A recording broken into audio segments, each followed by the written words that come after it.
Today's episode of the Believe in Steelers show brought to you by betonline.ag. They'll take care of your gambling and sports needs this winter season. If you want to head to betonline.ag today, use our promo code BELIEVE to get started. BetOnline, where the game starts.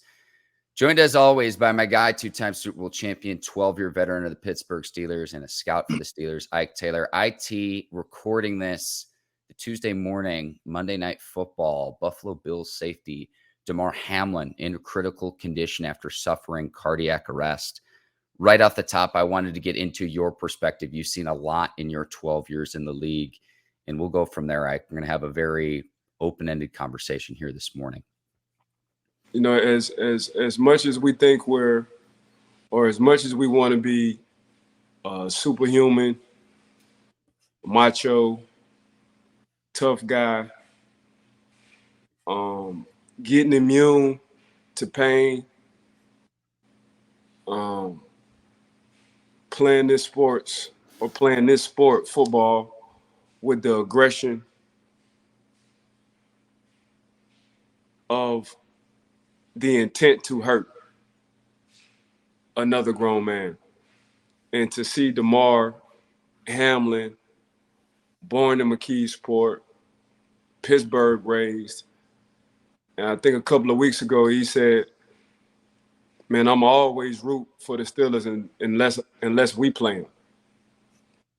Going to the University of Pittsburgh, getting drafted in the 6th round, and of late, I think the last 11 to 12 games, doing something he always wanted to do, and that was to play and start in the professional NFL. To see this young man go down like that, to see how he made the tackle, stood up, and then collapsed. In the football world, it just took air out the balloon for everybody. Mm-hmm. But to see, I knew it was serious when the other team, when Cincinnati came over. Mm-hmm.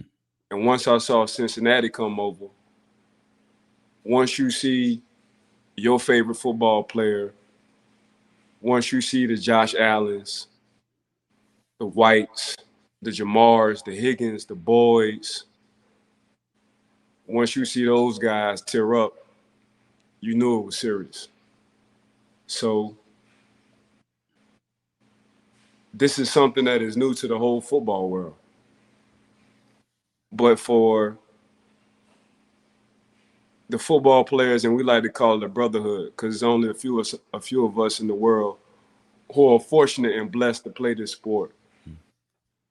But to see them get down and pray and rally around Darman, they say a picture is worth 1,000 words. To see Trayvon Diggs go straight to the locker room, throw his clothes on, go straight to the hospital, that's brotherhood. To see a head coach with the magnitude of the game between the Cincinnati Bengals and the Buffalo Bills, both agree this is bigger than football, that's brotherhood. Mm-hmm. To see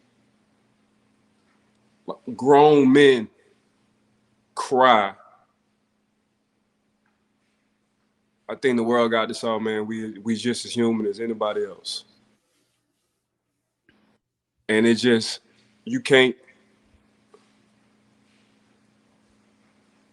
prepare yourself for this. The football world didn't prepare themselves for this.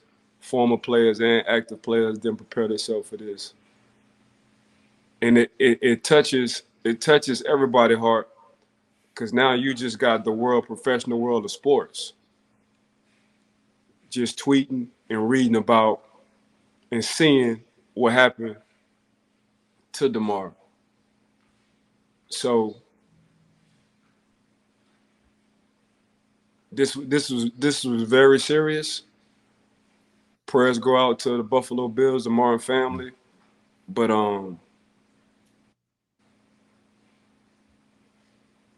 he's back now,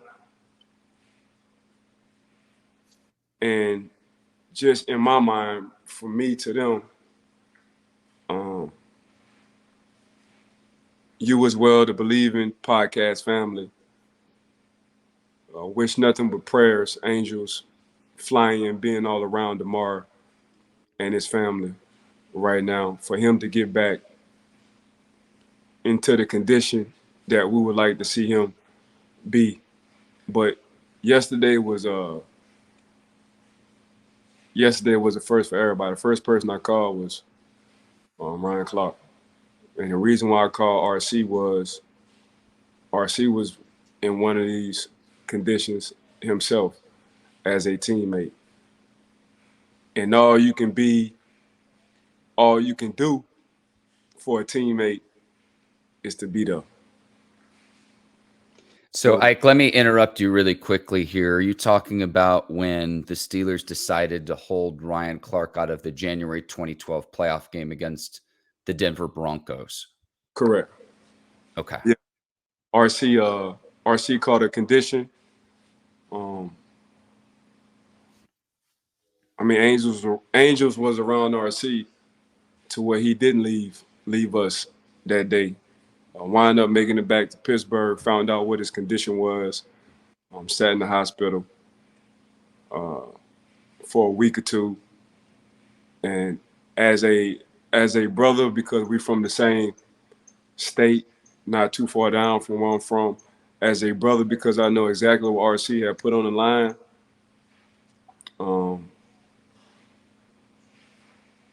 All you can give back is time, and it was life threatening for RC as well.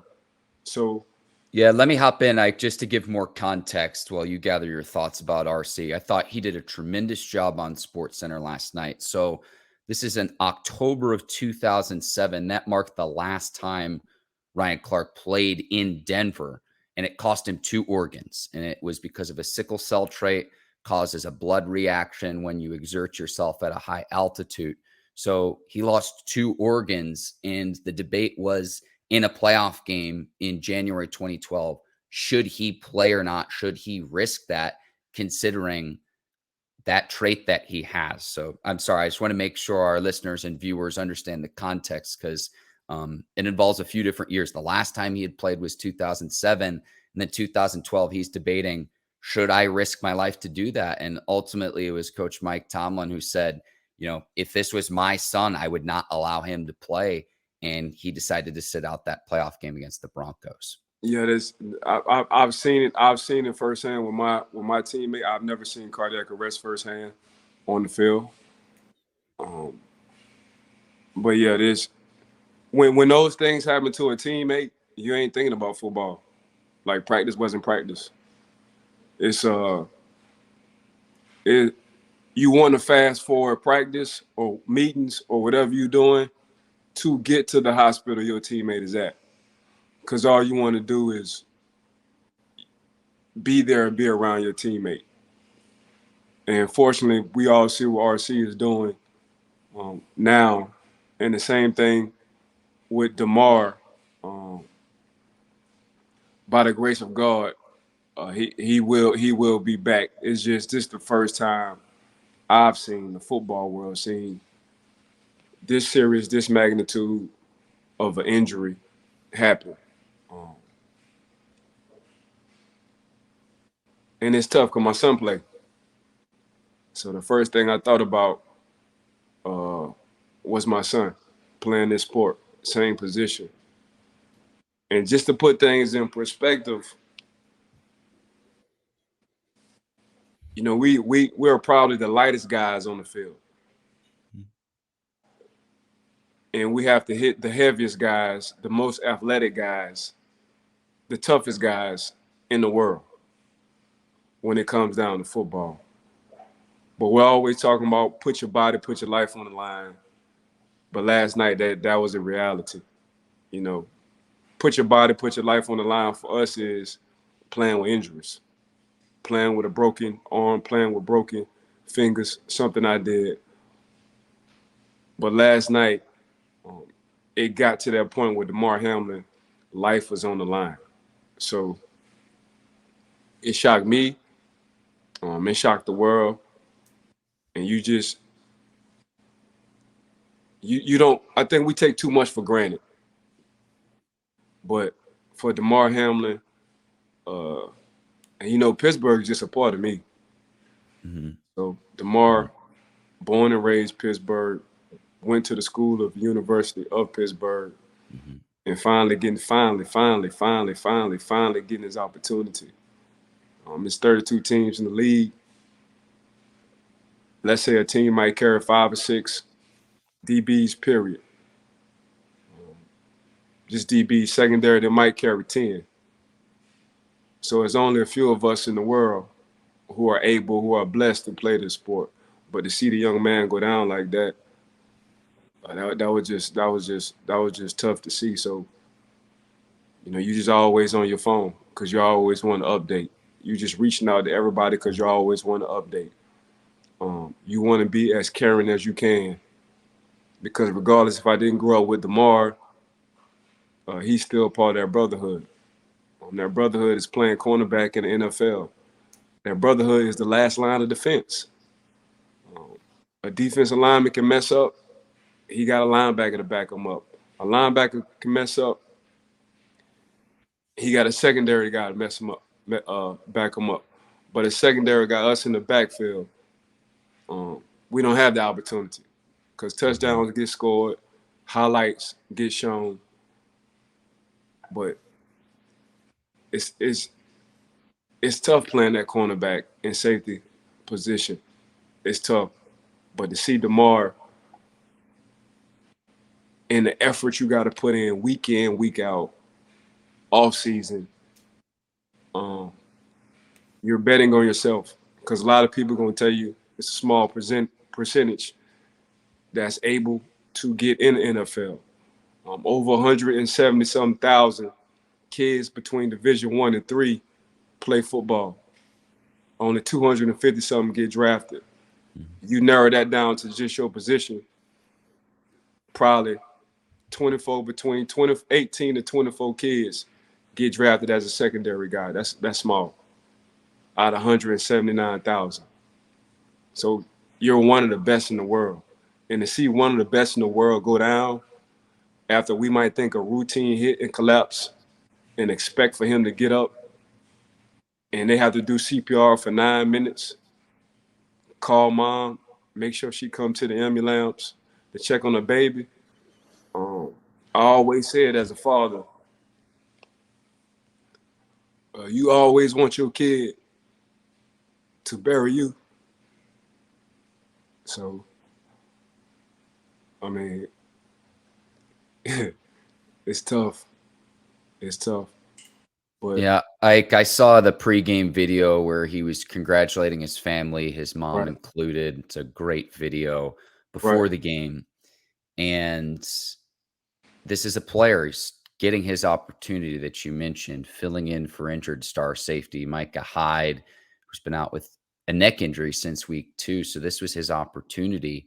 And this was a player, mentioning the Pittsburgh connection, out of McKees Rocks, Pennsylvania. He chose to play at Pitt over Ohio State and Penn State.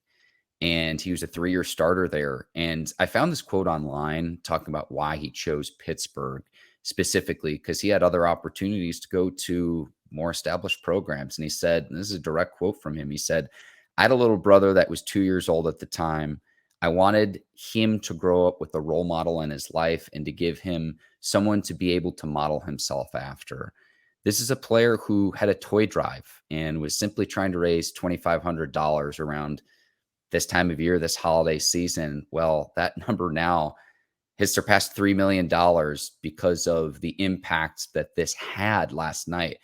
I was watching this game. I had a neighbor over and we were going to watch Monday Night Football and catch up about how the holiday season was going. And all of a sudden it was like, okay, the game is delayed. And then I've never seen a game other than for weather tossed back to the studio before halftime in my history of watching sports, not just football. And I immediately called the news station, Ike, because I told the producer who's working the night side shift, I'm like, this is quickly going to evolve beyond just a sports conversation and a football conversation.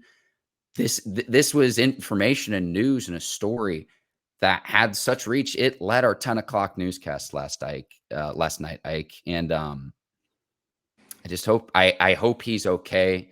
Um, I've never seen a player leave the field where you didn't know. Usually it's like they're stabilized and put on a stretcher and you give the thumbs up. And you mentioned the visible reaction to Ike. I don't want to compare this too much to other circumstances because they're all different. But you mentioned the visible weeping and the imagery of that and how powerful that was on both players, both teams from included players with that. I kind of likened it to several years ago on Monday Night Football with when Ryan Shazier had his spinal cord injury, and you read his book Walking Miracle, and he's talking about Vince Williams, one of the toughest players on the team, openly weeping. That's what that reminded me of, seeing that last night. And when it was the uncertainty of, we don't know what his status is going to be, the decision not to continue the game clearly was the right one and the correct one. The third person I called was my equipment guys. And the reason why I call my equipment guys is because they're going to know before anybody else what's going on. Because they got to get the equipment and they got to move on. And they got to get stuff packed and ready for away games. And I called one of my equipment guys and I say, bro, is it that bad? He said, bro, it's that bad. And that's when it hit me. Now, in a matter of 5 minutes after he collapsed, that's when I got to calling RC and my equipment guy, because I knew the equipment guys would know before anybody else how serious this incident is. I call RC first because RC have been through this situation. I call RC first because RC, him and I understand we talk at a different language when it comes down to perspective wise. We're on the same page. We just talk in two different forms. But yeah, Damar, golly, to leave and come back says a lot about how much of a fighter he is. And obviously to pick Pitt over big Power 5 schools, the Ohio States, the Penn States. And the reason why you mentioned for him to say, you know what, I got a 2-year-old brother, I want to be a role model, that's just showing you the kind of person Damar Hamlin is. He's always thinking about somebody else other than himself. And right now, he got the whole world reciprocating just off of the human being he has been throughout his whole life at 24 years old. He got all us thinking about him instead of ourselves.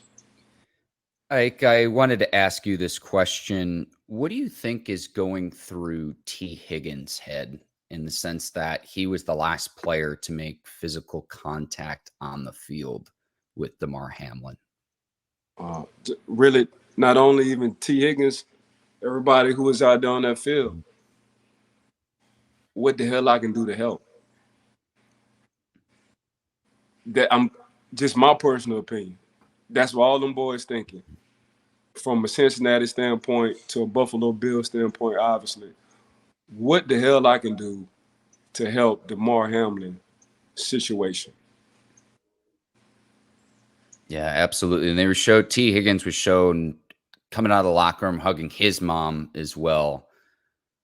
Obviously, emotions running high. We mentioned Hamlin's charitable efforts. Another thing I would mention, Ike, for any young parents out there, have a conversation with your coach of, do you have an AED machine? What's protocol if something like that were to happen at a youth in a younger level, whether it's high school, whether it's college.